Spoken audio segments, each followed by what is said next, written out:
Good morning, good afternoon, good evening, good night, everyone. This is Suzanne Knabe-Nicole from Police Science Doctor with your weekly dose of police science snippets. Number 188 this week. Police science snippets are little bits of information I've extracted from mostly recently published research articles in the fields of evidence-based policing, investigative psychology, forensic psychology, and other police research areas that I'm hoping are going to be quite practical and applicable to you straight away. Something that you can put to use as my constant effort with Police Science Doctor to bring the research into the practitioner's realm. You guys don't usually have access to these research articles. If you did have access, you probably don't have the time, and they're not very nice to read. So I try to go through them and find bits that you could be useful to you. I talk about them on this weekly broadcast every Tuesday, and I also send them straight to your inbox with the link to the original research article in that email. All you have to do is join the free Police Science Doctor email list. You'll also get password protected access to the read page on the Police Science Doctor website, on which you'll find all the previous snippets from 187 previous weeks with each 3 snippets on them. So these are PDFs that you can download and keep as a library. And obviously, if there's a snippet or if all 3 snippets are not really relevant to your particular role this week, you'll probably find something in that library of 187 times 3 previous snippets. I'm just going to turn the volume down of this. So the first snippet for this week is about pre-trial jail stays. So we also call them remand prison stays. Black men are more likely to have long lengths of stay compared to other groups of ethnicity.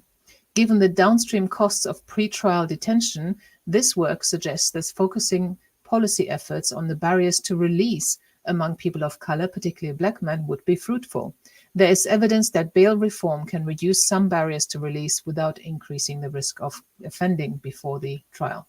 So that's something that's worth looking at, not just for the cost savings, but also because of the bias we've got there. The second one is about body-worn video warning. This study compared citizens' behavior and resulting use of force by police when officers had yellow stickers on their body cams alerting the public that they were being recorded, so that there's audio and video recording, to when there were no such stickers on their cams. Statistically significant differences in the use of force by officers were found, but in the contrary direction. There was a higher rate of use of force when equipping officers with body-worn cameras with the yellow stickers on, compared to those without the yellow stickers. So obviously we would have thought that if there's a sticker on the body cam saying, this is recording audio, this is recording video, people might behave a little bit better, which then doesn't prompt the police to become physically involved perhaps, but actually it had the opposite effect. Maybe a reason for that is similar to the visible weapon effect. So actually, if police have a weapon and it's visible, it creates more hostility, it prompts more hostility and aggression in the citizen. So if you do have a weapon, it's better to conceal, as a police officer, if you do have a weapon, it's better not to have it very visible, to have it concealed, because that sparks less aggression. Maybe we've got the same effect here with the sticker. So this was an unexpected finding.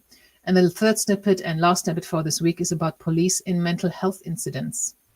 Police attendance in mental health contexts is often traumatic for the person in crisis, their family, and first responders.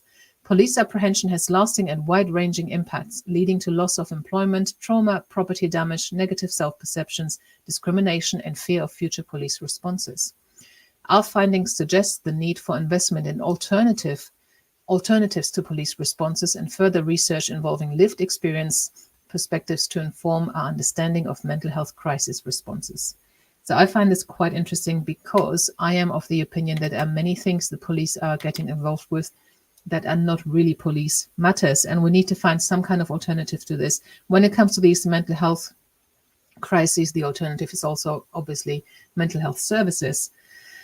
Police are often sent because it is expected that if things kick off, if things get out of hand, they can deal with that, and of course they can, but proper trained professionals in mental health can hopefully avert this and de-escalate things before they get too far. Also, police are often called because they're open 24/7, whereas maybe mental health workers are not always available. The social services are not always available. So this is not the best course of action. We don't always want police involved. Police should not always be involved. Police should be dealing with crime, not with mental health crises. I am of the opinion that police often get sent, or much of the things that police deal with are a result of failings of other organizations to deal with things that they should have been dealing with.